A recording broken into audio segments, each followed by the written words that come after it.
Olá, meu nome é Murilo e você está no canal Mirai Geopolítica, o canal que mais cresce no YouTube. E no vídeo de hoje, nós vamos analisar uma situação curiosa. Imagine um lugar que você atravessa em 15 minutos andando a pé. Um território do tamanho de um bairro pequeno, com menos de 800 habitantes.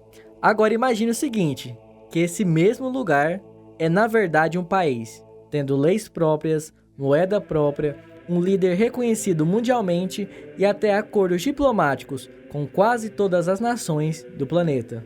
Você deve estar se perguntando, ok, isso parece surreal. Bom, e realmente é, mas esse lugar existe e se chama Vaticano. Hoje, a gente vai entender um pouco como o Vaticano, que é essa pequena cidade murada no coração de Roma, virou o menor e, ao mesmo tempo, um dos mais poderosos países do mundo. E como você vai ver, a resposta não é só uma questão de religião. Vamos entender. Para começar, vamos deixar uma coisa bem clara. O Vaticano, ele não é apenas uma igreja grande, como muitos pensam. Ele é oficialmente um Estado soberano.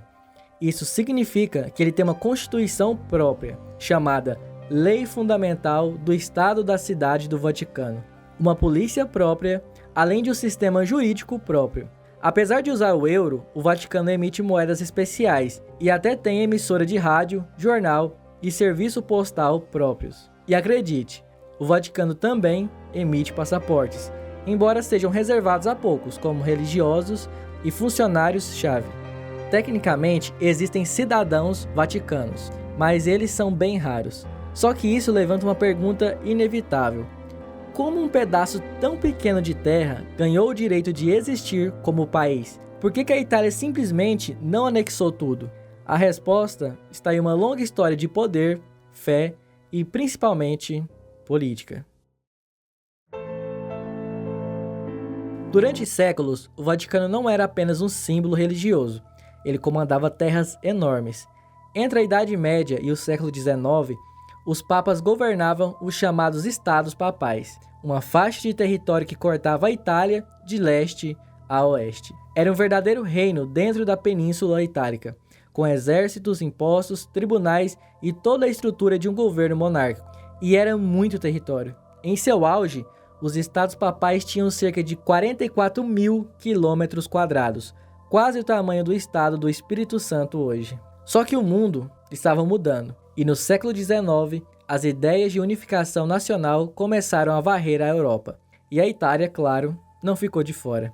Surgiu o movimento da unificação italiana, liderado por figuras como Garibaldi e Cavour, com um objetivo simples, e claro, juntar todos os pequenos reinos e ducados italianos em um só país. E adivinha? Os Estados Papais estavam bem no meio do caminho. Era inevitável. Se a Itália queria se unificar, teria que acabar com o domínio territorial do Papa. E foi o que fizeram. Em 1870, tropas italianas invadiram Roma e tomaram os territórios restantes do Papa, praticamente extinguindo os Estados Papais. O Papa Pio IX se recusou a reconhecer a autoridade do novo Estado italiano e se declarou prisioneiro no Vaticano. Mas é aí que vem a pergunta que não quer calar. Se a Itália tomou tudo, por que não tomou o Vaticano também? A resposta está em uma mistura delicada de diplomacia, religião e medo político. Invadir o Vaticano poderia gerar um escândalo internacional gigantesco. O Papa não era só um líder religioso, ele era, e até hoje é, uma figura com influência global, respeitada inclusive fora da Igreja Católica. Se a Itália usasse a força bruta contra o Vaticano, poderia se isolar diplomaticamente de países católicos influentes, como França, Espanha e Áustria. Dessa forma, a situação ficou meio congelada. O Papa dentro do Vaticano se recusando a reconhecer o Estado italiano e a Itália fingindo que estava tudo bem. E bom, esse impasse durou cerca de 60 anos. E mais cedo ou mais tarde, essa tensão teria que ser resolvida. E é aí que entra um dos acordos políticos mais importantes e menos comentados da história moderna, o Tratado de Latrão. No começo do século XX, o impasse continuava. O Papa seguia se declarando prisioneiro, e agora o governo italiano estava nas mãos do regime fascista de Benito Mussolini. Mussolini sabia que precisava resolver a crise com o Vaticano para fortalecer o seu regime, e foi exatamente isso que ele fez. Em 1929, foi assinado o Tratado de Latrão. Em resumo, foi um acordo triplo. A Itália reconhecia o Vaticano como um Estado soberano e independente, o Vaticano reconhecia o Reino da Itália como um Estado legítimo, com Roma como capital. E a Itália pagava uma indenização generosa à Igreja pelos territórios perdidos durante a unificação. Mussolini, que não era exatamente um católico devoto, usou o acordo como uma jogada política. Ele conquistava o apoio da Igreja, enquanto o Papa finalmente conquistava a soberania que tanto queria. Nascia, oficialmente, o Estado da Cidade do Vaticano. O território delimitado era minúsculo, apenas 44 hectares, cerca de 0,44 quilômetros quadrados. Para se ter uma ideia, é menor do que muitos parques urbanos ao redor do mundo, mas isso não importava. Dentro desse território reduzido, o Vaticano obteve tudo que um Estado precisa para existir: um território definido, um governo próprio, o Papa como autoridade absoluta, capacidade de manter relações diplomáticas com outros países e, o mais importante, reconhecimento internacional. Muita gente se pergunta por que o Vaticano aceitou ser tão pequeno. A resposta é simples. Para a Igreja, o tamanho físico era secundário. O que importava era a independência política e espiritual. Um território mínimo já era suficiente para garantir que o poder da Igreja nunca mais ficasse refém de nenhum governo. Hoje, o Vaticano mantém relações diplomáticas com mais de 180 países, tem status de observador na ONU e é sede de uma das instituições mais influentes e antigas do planeta, a Igreja Católica. Mas aí vem outra pergunta. Se é tão pequeno, tão dependente da Itália, o Vaticano realmente é um país de verdade? E bom, na teoria, sim. Na prática, a história é um pouquinho mais complexa. Vamos entender. O que acontece? Apesar do prestígio, o Vaticano depende de Roma para muitas coisas. A segurança é garantida de verdade pela polícia e o exército italiano, apesar da existência da Guarda Suíça e da Guarda Vaticana. O fornecimento de água, eletricidade e gás também vem da Itália.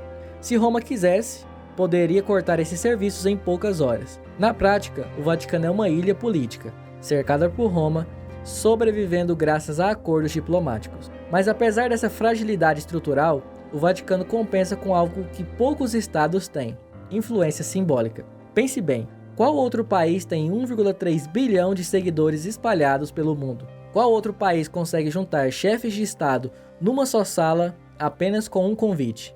O Vaticano pode não ter exércitos nem riquezas naturais, mas tem algo que vale mais do que ouro. Ele tem prestígio, tradição e capacidade de diálogo global. E isso se traduz em poder real, não no campo militar, mas no campo político, cultural e diplomático. Então, no final das contas, o Vaticano ele é um país? Pela definição jurídica internacional, sim. Pela dependência prática de Roma, talvez nem tanto. Mas pela capacidade de moldar o mundo à sua volta, poucos estados têm o alcance e a força que o Vaticano ainda mantém, século após século. E agora fica a pergunta para você: se o Vaticano deixasse de ser um país, você acha que o mundo mudaria? Ou o poder real dele já ultrapassou há muito tempo as fronteiras físicas? Comenta aqui embaixo. Então realmente a história do Vaticano é uma história extensa, complexa, baseada em muitos acordos, em muitas diplomacias, mas que se mantém de pé até hoje. Eu gostaria que você deixasse aqui nos comentários o que você pensa a respeito.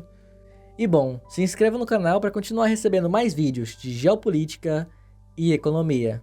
Meu nome é Murilo e eu vou ficando por aqui. Até a próxima.